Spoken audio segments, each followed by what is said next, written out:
क्या वाकई दीवार चीन चांद से नजर आती है और इसे बनाने वाले मजदूर इसी दीवार में दफन हैं? दीवार चीन कदीम चीन में तामीर की जाने वाली उन दीवारों और किलों में से एक है जिसे तकरीबन 500 साल कबल तामीर किया गया था। इसकी लंबाई के अंदाजे तकरीबन 2400 किलोमीटर से 8000 किलोमीटर के दरमियान लगाए जाते रहे हैं, मगर सन 2012 में चीन की वजारत बराए सकाफती विरसा ने एक तहकीक में इंकशाफ किया कि दीवार चीन की कुल लंबाई तकरीबन 21,000 किलोमीटर है। ये दीवार दुनिया भर में इतनी मकबूल है कि हर कोई इसके मुतल्लिक जानता है, मगर इसके बारे में बहुत से मफरूज़े और गलत मालूमात भी मौजूद हैं। The great wall of China के मुसन्निफ जॉन मैन की मदद से इस शानदार फन तामीर के मुतल्लिक 5 मफरूज़ों के मुतल्लिक आपको बताएंगे जिनका हकीकत से कोई तल्लक नहीं। इस दीवार के बारे में जो सबसे बड़ा मफरूज़ा पाया जाता है वो ये है कि ये दीवार चांद से देखी जा सकती है। अमरीकी खाका नवीस रॉबर्ट रिपले ने सबसे पहले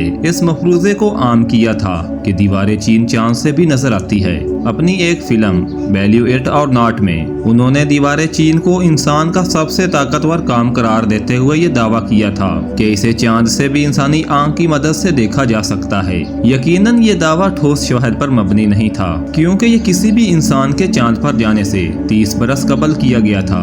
यहाँ तक कि तारीख और सकाफत पर नामवर चीनी माहिर और science and civilisation in China के मुसन्निफ जोसेफ नेथम ने कहा कि दीवार चीन इंसान की वो वाहिद तामीर है जिसे महरीक के माहिरीन फल्कियात भी दरियाफ्त कर सकते हैं। अलबत्ता उनके इस दावे को खुलाबाजों ने मुस्तरद कर दिया था, मगर फिर भी चांद से दीवार चीन नजर आने वाली बात को एक हकीकत ही माना गया। मगर सन 2003 में चीन की पहली खुलाई परवाज के दौरान खुलाबाज यांग लीवाई ने इस मफरूजे को हमेशा के लिए दफन करते हुए कहा कि उन्हें खुला से जमीन पर कुछ दिखाई नहीं दिया था। इसके बारे में जो दूसरा मफरूजा पाया जाता है वो ये है कि ये एक ही दीवार है।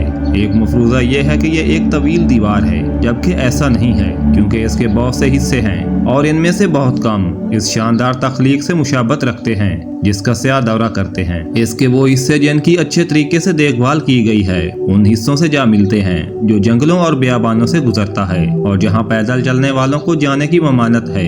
यहाँ झाड़ियाँ भी हैं और खंडरात भी, और ये इसे आबी ज़खायर से जा मिलते हैं। दीवार चीन का जो हिस्सा आप बीजिंग के इर्द गिर्द देखते हैं वहाँ आसार कदीमा की निशानियाँ हैं, जिनमें से कुछ इसी दीवार के बिल्कुल नीचे मौजूद हैं। दीवार चीन के बारे में जो तीसरा मफरूजा पाया जाता है वो ये है कि ये मुगलों को चीन से दूर रखने के लिए तामीर की गई। दीवार चीन की तामीर का सबसे पहले हुक्म चीन के उस बादशाह ने दिया था जिनकी वफात तकरीबन 210 कबल अज़ मसीह में हुई थी, यानी मंगोलों के मंजरे आम पर आने से कबल, क्योंकि मंगोल करीबन 800 ईस्वी के करीब आए थे। फिर चीन को खतरा सैगुओं से होगा जो मुमकिन तौर पर हिंदुओं के अबाव अजदाद थे। मंगोलों के साथ जंग 14वीं सदी के आखिर में शुरू हुई थी, जब बादशाह मिंग ने मंगोलों को चीन से निकाल दिया था। इस दीवार के बारे में जो चौथा मफरूजा पाया जाता है कि दीवार चीन में मजदूरों की लाशें दफन हैं। दीवार चीन के मुतल्लिक कई ऐसी अफवाहें गर्दिश करती हैं कि दीवार चीन में उसे तामीर करने वाले मजदूरों की लाशें दफन हैं।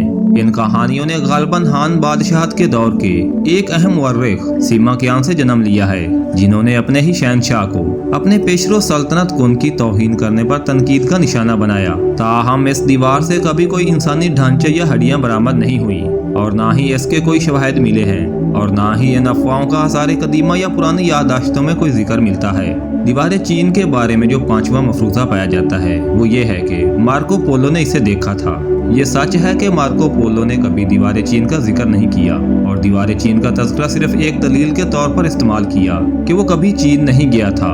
उस वक्त 13वीं सदी के आखिर में तमाम चीन पर मंगोलों की हुकूमत थी, इसलिए दीवार बेकार हो चुकी होगी, क्योंकि हमला आवरों ने 50 साल पहले चंगेज खान के दौर में शुमाली चीन को तबाह कर दिया था। मंगोल जिन्होंने जंग के दौरान दीवार चीन को नजरअंदाज किया था, उन्हें अमन के दौर में उसका जिक्र करने की भी कोई जरूरत नहीं थी।